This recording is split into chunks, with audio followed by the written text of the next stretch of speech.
Did you know Mido means I measure in Spanish? That's a fitting name for this Swiss watchmaker who's been dedicated to accuracy since 1918. And the best part is they are on the affordable side of Swiss watchmaking. Now let's check out their newest timepiece.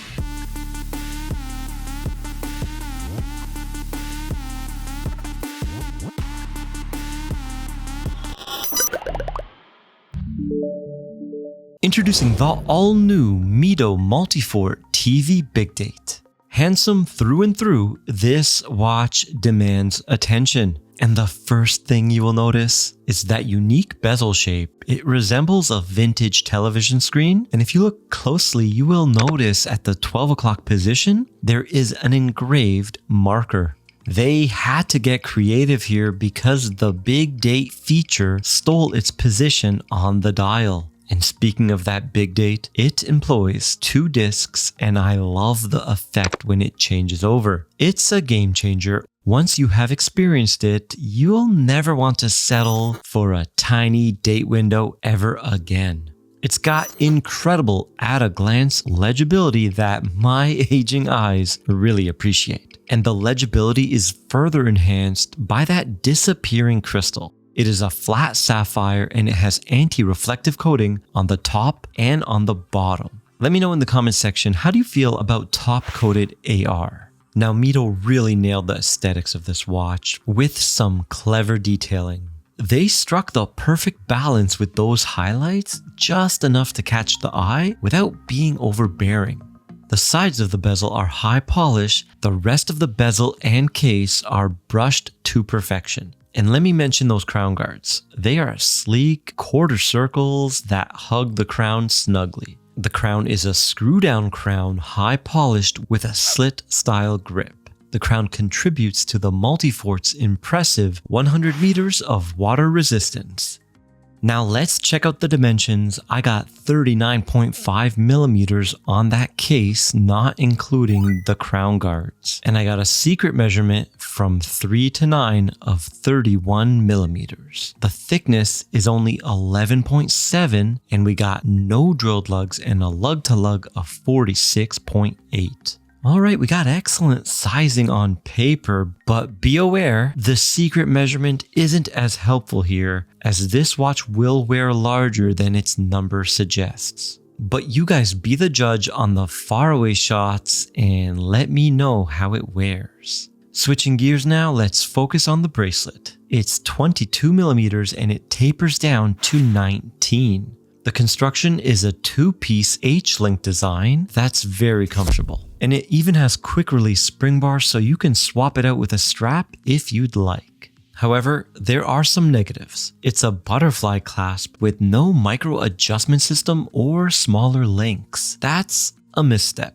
And I don't know how you feel about it, but this one is fixed via split pins. The in-the-hand feel reminds me of the Longines bracelets, and it's giving off a standard impression of quality. Same parent company, and I'm betting these bracelets are made in the same place. The H-links are finely brushed, and the center links are high polish. I'm a big fan of this look. I think it really elevates the watch. And since we are here, let's take a look at that case back. It's a sapphire display case back which lets you see the ETA-based caliber 80. Mido has incorporated a decorated signed rotor, but more on the movement later.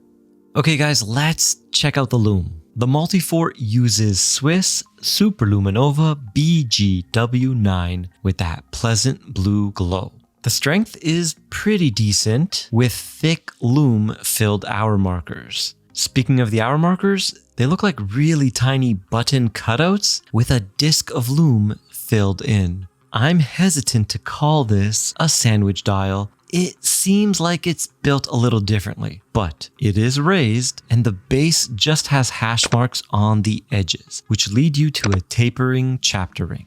Okay, we already talked about that showstopper big date, but the dial isn't too shabby. It's got unique bamboo-like reeds that add some depth and texture, and the color is a beautiful rich forest green at the center, and it slowly fades to black on the edges. It looks really good. The hands are completely high polished, tapering batons with a dividing line down the center. Usually I find with this type of handset, they kind of disappear in some angles. But with this flat sapphire and dual AR setup, that rarely happens. The hands are very legible.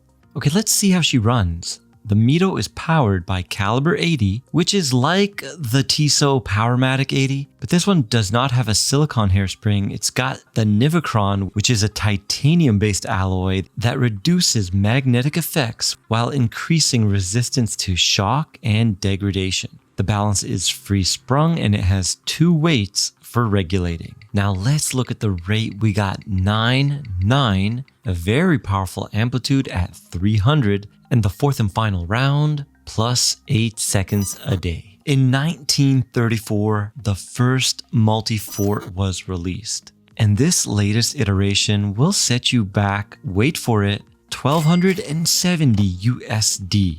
That is lower than you probably expected. Am I right? It's got a premium look and I think you're going to be happy with it. This one is available right now at Kavar Jewelers. They are not fully on board with Mido. They are doing a test run and so far it's selling really well. So maybe they will take on Mido permanently and we can check out more from this fantastic brand.